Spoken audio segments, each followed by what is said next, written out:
Okay, we are live. I want to say thank you to everybody who is participating in our Disinformation Awareness Week.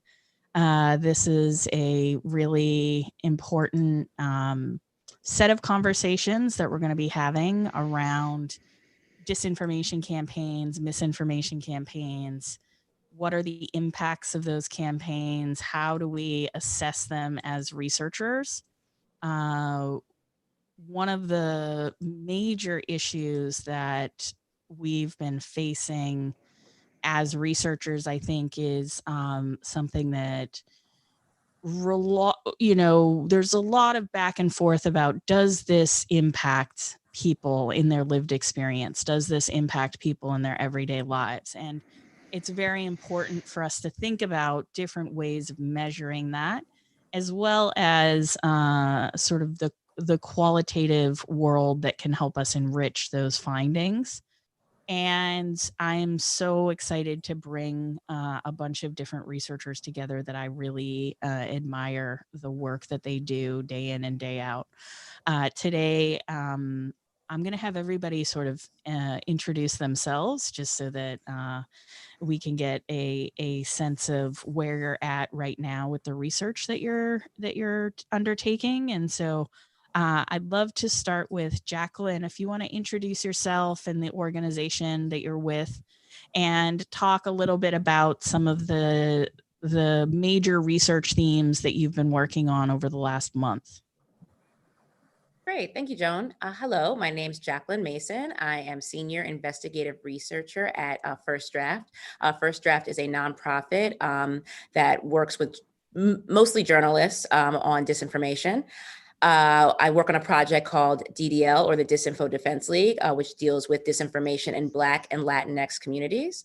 Some of the things that we've been looking into really are the Black Lives Matter movement, also kind of the support for that organization, as well as I've been looking into kind of different initiatives to walk away from the Democratic Party and what that looks like online. Excellent. Let's go to Rob next. Hi, Rob Farah. I'm a researcher at the Shorenstein Center, so I have the distinct pleasure of working with Joan there. I was also previously— You got paid to say that. Prior to that, I was at the Berkman Klein Center, where I collaborate with Yochai and his team there, and I'm still involved with the work there. The focus of my work is on political communication, studying from a media ecosystems perspective.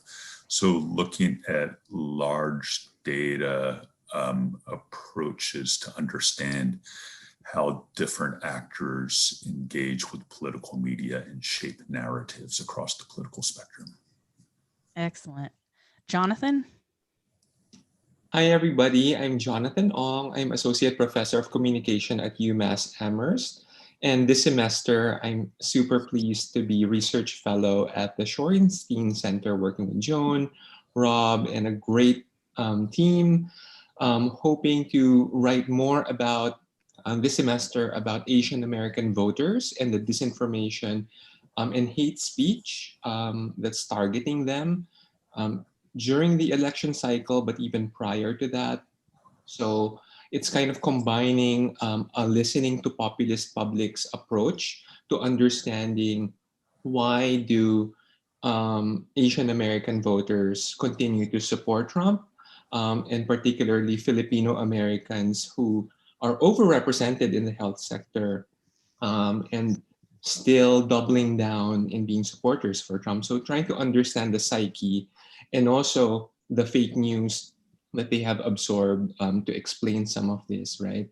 But prior to this, my work has been looking at the workers behind disinformation campaigns in Southeast Asia. So also using interview methods and also digital ethnography to understand how do people get paid to become a troll? And why do they stay in this kind of shadowy work? Amazing. Yochai? I'm Yochai Benkler. I'm a professor at Harvard Law School. I'm at Harvard Berkman Klein Center for Internet and Society. Oh, I've been working on internet-related things for a long time. I'd say in the last 12 or so years, Rob and I have been working on various and sundry ways of trying to figure out, with a wonderful team at Berkman, on trying to figure out whether we can actually develop serious empirical methods on a large scale to understand where disinformation is from. And I'd say that the thing that distinguishes what I've been coming to in the last 5 years is that we use a lot of online research to come to the conclusion that television and radio is still way more important than we give it credit. And most recently, we spent many hours and days working on this big lie of mail-in voter fraud that the Republican Party is using to try to suppress the vote and contain the vote, particularly of minority voters and naturalized citizen voters. And again, very carefully using a lot of data, showed that what we have is essentially an elite-driven Republican establishment plus Trump and his campaign team driven campaign that's designed to provide the justifications. We just saw the same nonsense being circulated by Justice Kavanaugh yesterday in his opinion on the Wisconsin voting, to create excuses for Republican elites that are in power to implement their legal power to suppress the vote. So I started with looking a lot online, and I'm coming to a much more centralized, elite-driven mass media model as the dominantly most important form of disinformation in American politics. I think it's a really important insight in terms of your most recent reports that have come out of Berkman around voting and the atmosphere and the context, because the United States, by and large, we do have a kind of propaganda that spreads itself out through media elites from political elites, but we haven't actually seen the kind of more what would be called white propaganda that we've started to see through the Trump administration, which is what you're looking at in the mail-in voting campaign. The white propaganda being propaganda where we know its origin, and then what we're really tracing as researchers is how does it get taken up and amplified, and then what are the steps that journalists are going to need to take in order to make sure that they don't inadvertently replicate or just kind of provide more amplification for these kinds of propaganda campaigns. And I think that in the middle of an election season beset with a pandemic where one of the things that I've always found really interesting about misinformation, the way that it happens is when the normal order of things is disrupted, and then that becomes an opportunity to tell a different story. We saw this with the Iowa caucuses, for instance, that people a normal disruption to the technological flow of counting things that could be explained and didn't actually imperil the count became this sort of like night of horror and shock and rage on Twitter, where at 2 a.m. even HKS was implicated in being part of the scheme. And so I'd love to hear a little bit more from you, Yochai and Rob, about that style of disinformation that is coming from more top-down political elites. How does it find its niche, or how does it find its way through the media ecosystem? So again, I'm doing a little bit of counter programming here because let's just look in practice at the Trump mail-in voting story. He'll go on Fox and Friends will in a phone interview. He'll say something outrageous. That'll be picked up then and replayed on Hannity, or he'll go on Maria Bartiromo and that'll be replayed on Fox and Friends. It will be outrageous enough that it'll immediately grab headlines in major media outlets because the president said it. What he said was norm breaking. It's if it bleeds, it leads kind of grabbing and attention grabbing in the headlines. And then with the commitment to balance, you see it essentially presented as there's a conflict between partisans. So that's one class of intervention. Then there's circulation on Twitter. And certainly, you know, in some of these campaigns, we saw Charlie Kirk showing up, and now we know that that's a network of boosting. But mostly it'll be his campaign staff, it'll be major Republicans, it'll be the RNC pushing it, it'll be he himself pushing it on. But that's all secondary because it's already reached millions of people. So that's one class of thing. The other class of thing that's really the other major class is a story will show up in some local station. Fox affiliate in Atlanta interviews a couple that got a ballot request that was addressed to their dead cat. Yeah, I remember that story. There you have it. I saw it. So there you have it. So it's a little human interest story from a local station that happens to be Fox, but it doesn't have to be. It could be anyone. What you have is a whole class of players who are trawling in, not trolling, but trawling with their nets into this sea of stories. And when they find one, so a mail carrier in West Virginia changes 5 ballots from Democrat to Republican, from Democrat to Republican. So he's a Republican, he's doing it for fun. There's a handful, nobody voted in anything. There it is right there as a major example that the president pushes forward in the debate. So they're looking for these real world stories. And just as you talk about Iowa, they're spinning them into, look at how many things we're seeing. And it's just very easy for people to connect with specific stories and very hard to counter with, but look at the statistics. It's 0.00006% of this, that, or the other. Who knows what that means? Yeah. No, I mean, even when we look at the actual, you know, records on voter fraud, it's, you know, something on the order of less than 1,500 cases that have led to some kind of arrest and judgment. And that on the scale of millions, of course, seems like, you know, a win in terms of the systems are not allowing for any kind of mass fraud. Rob, I wanted to ask you, you know, your recent study really looks at different cohorts, partisan cohorts for the kinds of dialogue that they're driving online. Is, you know, based on the research that you're doing,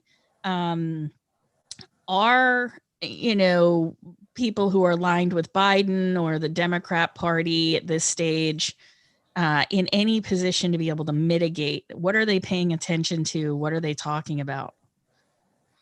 Yeah, so following up on what Yochai was saying, we're looking at 2 different models of disinformation that are occurring simultaneously, one being top down.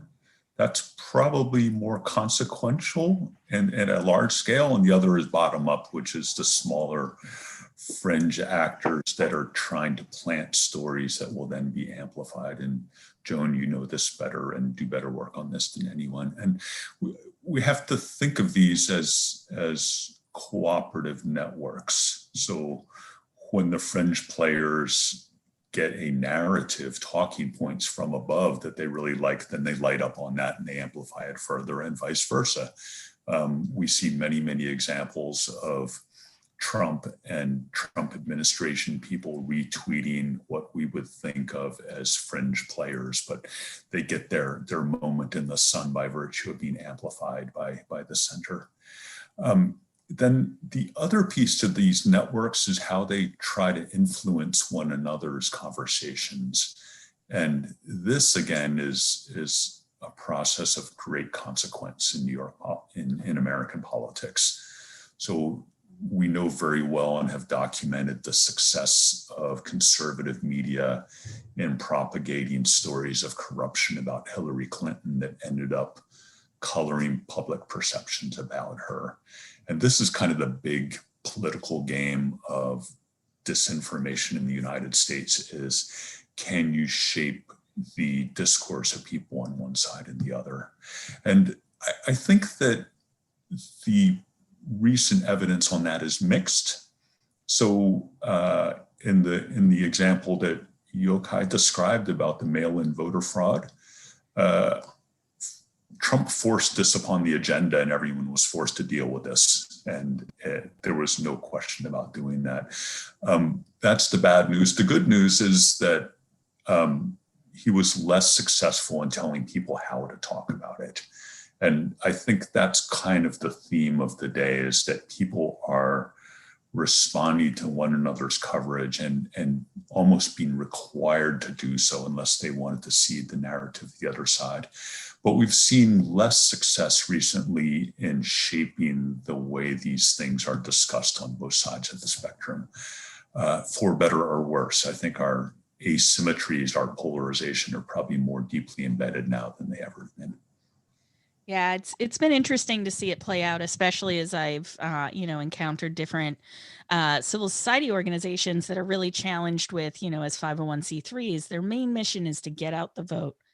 You have to get information. Sorry, don't have the Rona. Just a normal cough, I promise. Famous last words, of course. When get out the vote campaigns are really challenged to have to overcome the cacophony of noise that this is rigged and that somehow other people are on notice and your vote might not matter. That hits different in different communities. And so I would love to ask Jacquelyn, in the spaces that you're looking, which predominantly have to do with Black Americans, Latino Americans, how they're receiving messages about voting, about the timely, local, relevant information. How is that being clouded by disinformation and misinformation ops that are really trying to create, in some instances, just overwhelm people with so much information that they just don't feel as if their voice or their vote is going to even matter? Right, Joan. Yeah, so I think that recently voter depression is a real thing. So through my research, like just doing kind of basic searches on the social listening tool, CrowdTangle, or just, doing searches through Facebook and different social media websites, that there's a real kind of either kind of pressure to walk away from the Democratic Party, knowing that the Black voters especially kind of have an allegiance to that party, and using the idea that Kamala Harris and Joe Biden are both very anti-Black in the way that they use law enforcement. The crime bill with Joe Biden, with Kamala, she has her history as a prosecutor. So there is a lot of articles, memes really saying, hey, these two do not care about Black people. Look what they've done to Black Americans in the past. There's a very popular mosaic that says, these are all the men that Kamala has locked up over her years as a prosecutor, which is obviously untrue because she's not a courtroom prosecutor. But I really do think that these images and these posts really have an impact on the voter and apathy, right? We're really looking at more, not a vote for Trump, but a vote for just staying at home, right? Which was a plot device that was used by the Trump campaign in 2016. So that's something that when you do searches and you search for Black voter, you're only getting these right-wing conservative pages and websites, right? Law enforcement, conservative, things like that do not have an interest otherwise in the Black voter, only obviously now, right? So, and we also see the exact same kind of language and images used across those sites. And I think that that's really, we have a problem with that. We also have a problem with, the Black Lives Matter movement, support for it has waned. And I believe that support for it has waned because all the associations with violence, with Marxism, with socialism that we're seeing. You can't do a search from the killing of George Floyd, what happened on the last day of May, until now. There is not a positive search for the Black Lives Matter movement, right? And so if this is coming into your news feed, this is a big problem, linking it to political candidates, linking it to cities, right? And I think another misinformation thing is just plain old voter legislation. To this day, a few days before election days, various states still have legislation that they're trying to pass on voting. Can the votes come 3 days after? Signatures are a huge thing. Black votes are twice as likely to be rejected as white votes for things such as signatures, right? Which unfortunately, signatures can't be cured, right? Like if a signature doesn't match and that's at a poll worker's discretion, those ballots are thrown out. Then how do you vote again, right? You have the fear of voter fraud. Oh, I can't vote again if I haven't gotten, a heads up from the polling location. So if I vote again, I could go to jail, right? So talking about voter suppression in that way of people just being apathetic and kind of, giving up on their ambition to vote. So I think states like some swing states are still having that legislation, and just that confusion, that misinformation has been a real problem, I think, for a lot of Black voters. No, and it was interesting that you mentioned socialism. I was pretty shocked watching the 60 Minutes interview with Kamala Harris and them asking her flat out if she's a socialist. They didn't live in California when I did, which is that, there was no air of socialism about her policies as in public office in California. But I think that one of the things that some of these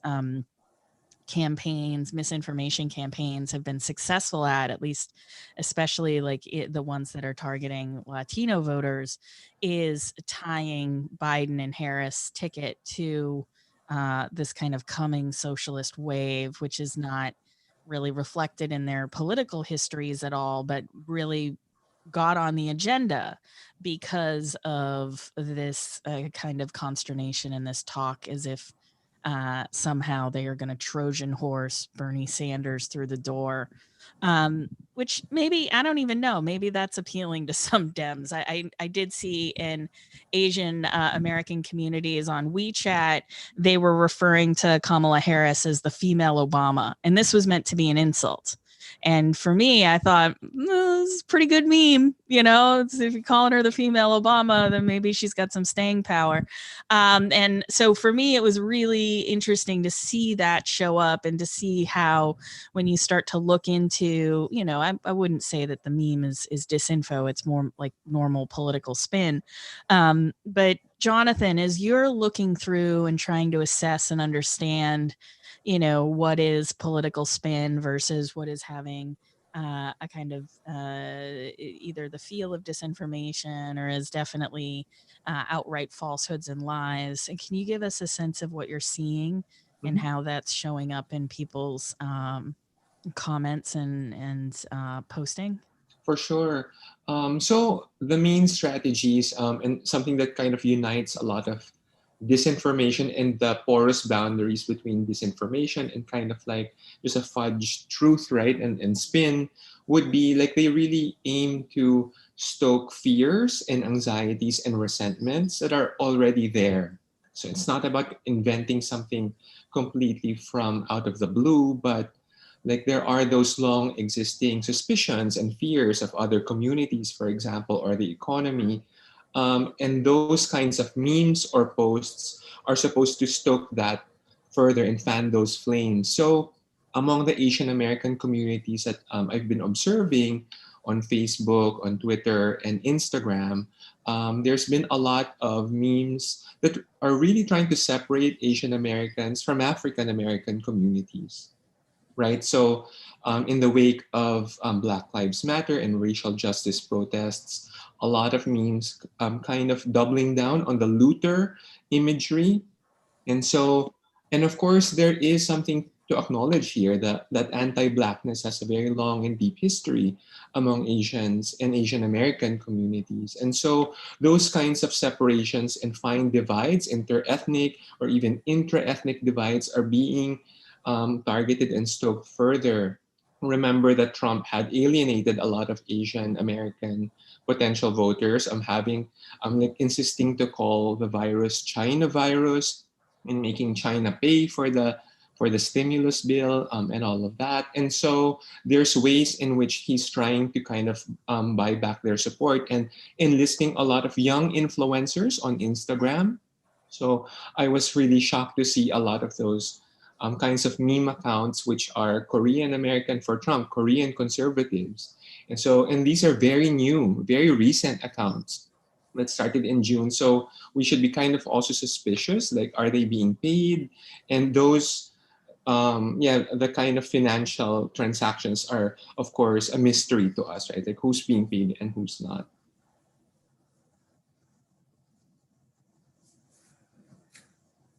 Somebody had to do it. The mute bingo card right there.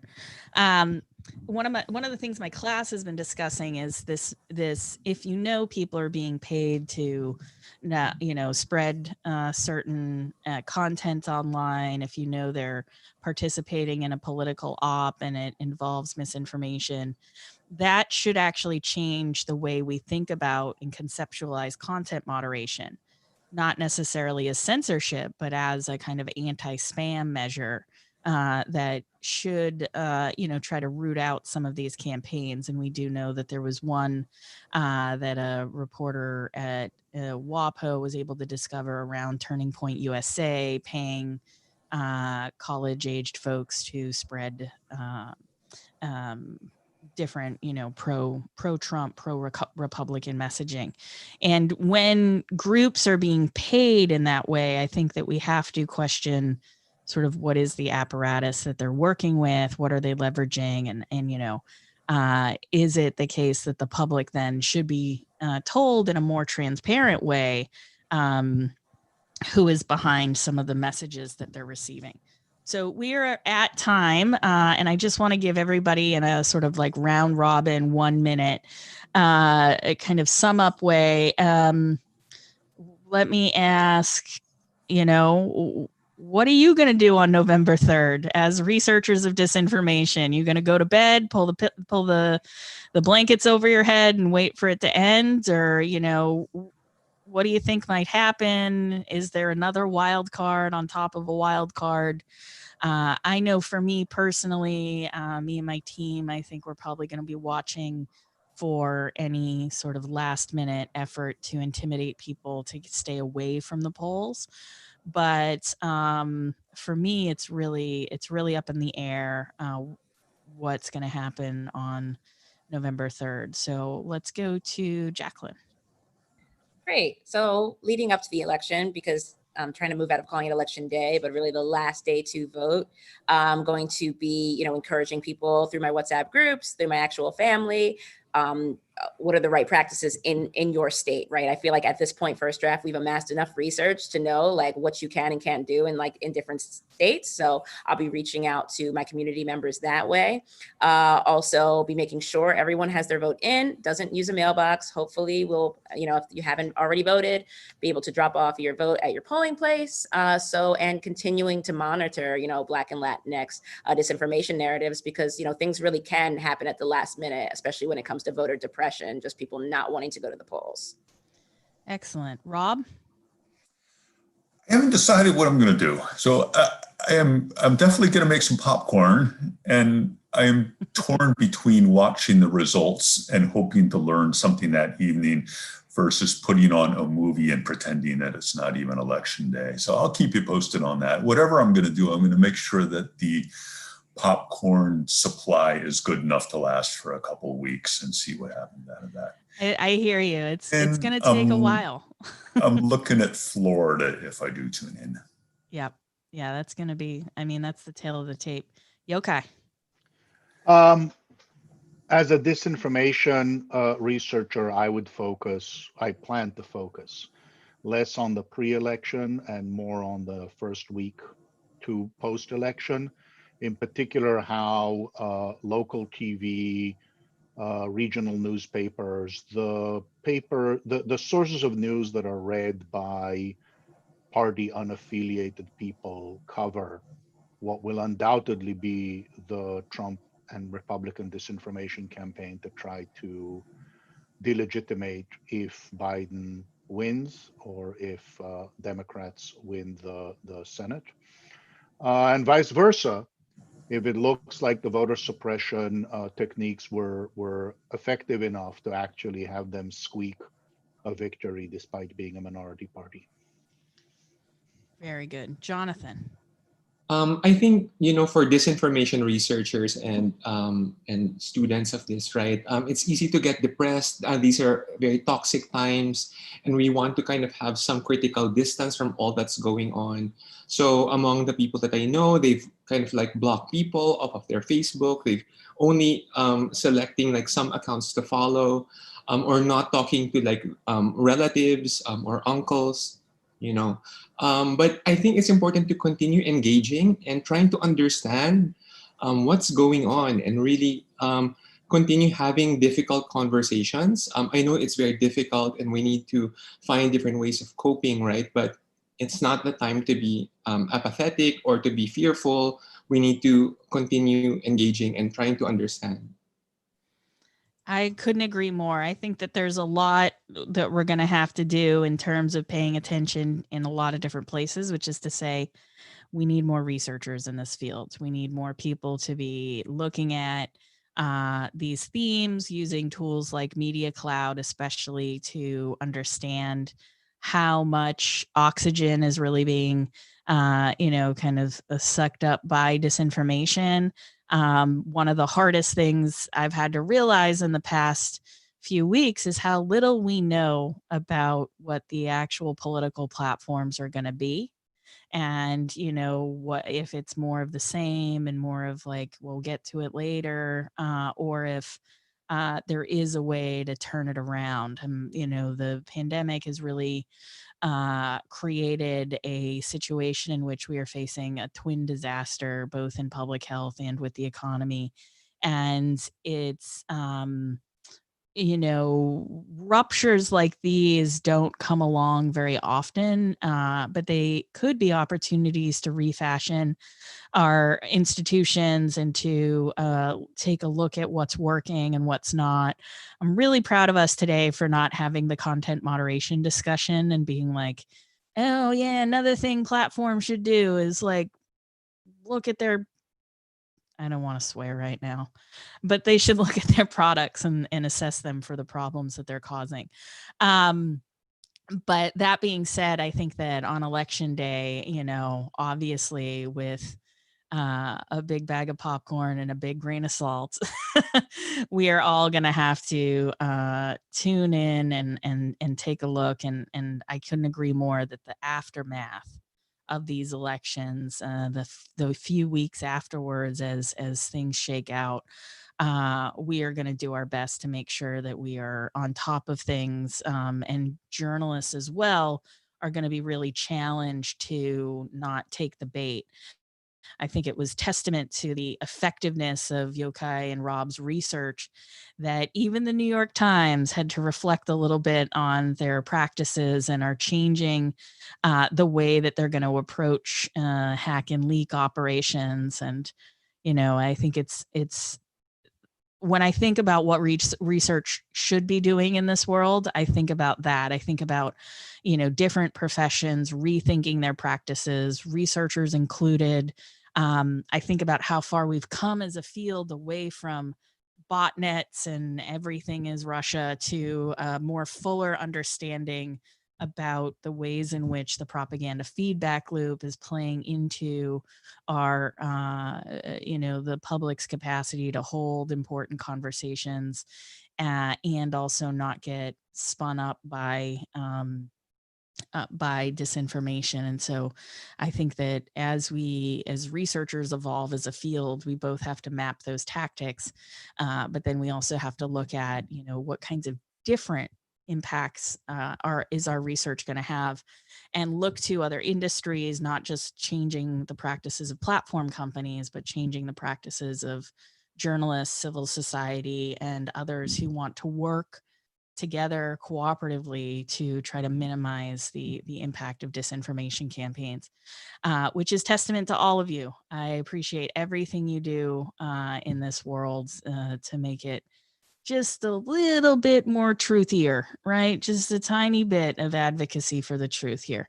So with that being said, we're going to sign off for the day, and we will tomorrow deal with arts and culture and talk about how disinformation can be mitigated by media literacy and comics and podcasts and stuff. So it's going to be fun. I'll see you all later.